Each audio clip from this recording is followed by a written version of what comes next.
Hepinize merhaba arkadaşlar. Videolarıma göreceğinizi bu aldığım süpürge olduğun gibi bu temizliksi acaba nasılmış? Bir dakika. Bismillah.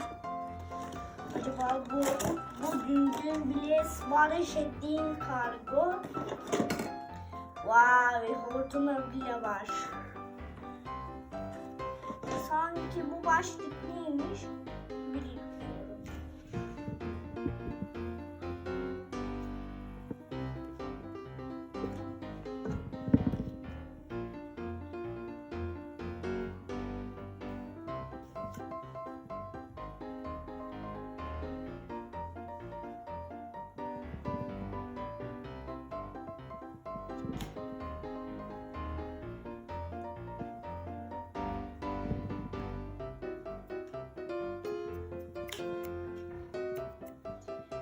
Otomobile güzel. Bir de başlıkları orijinalsıymış.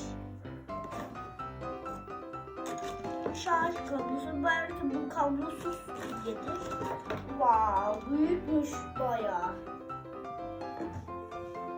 İyi olarak çalıştıracağız.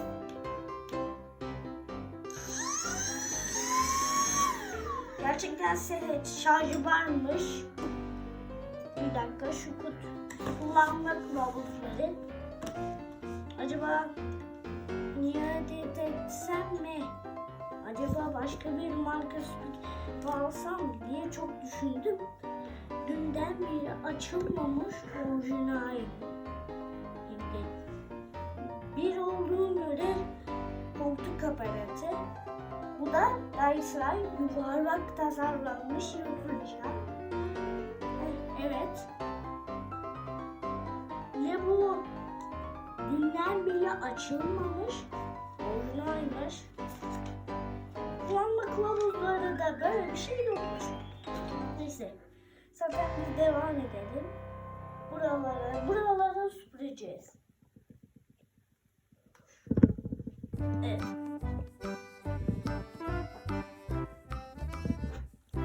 İstersen otomobil'la süpüreceğim.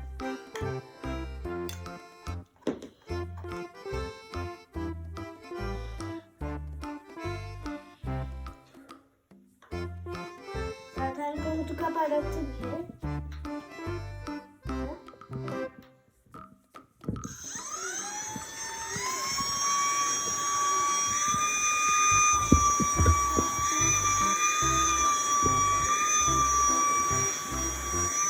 Havayı kaldırıyor.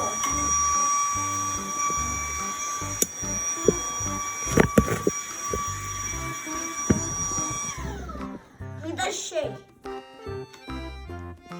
olduğuna göre açılmamış ocağı ne? Olduğun gibi basitmiş ki.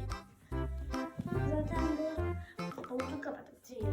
Bak şu minik başlık orijinal. Hem de bir tam değil.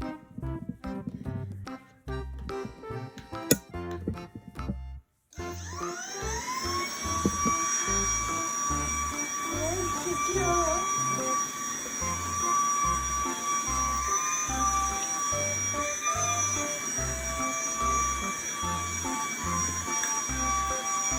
O kadar da ne basitmiş ki.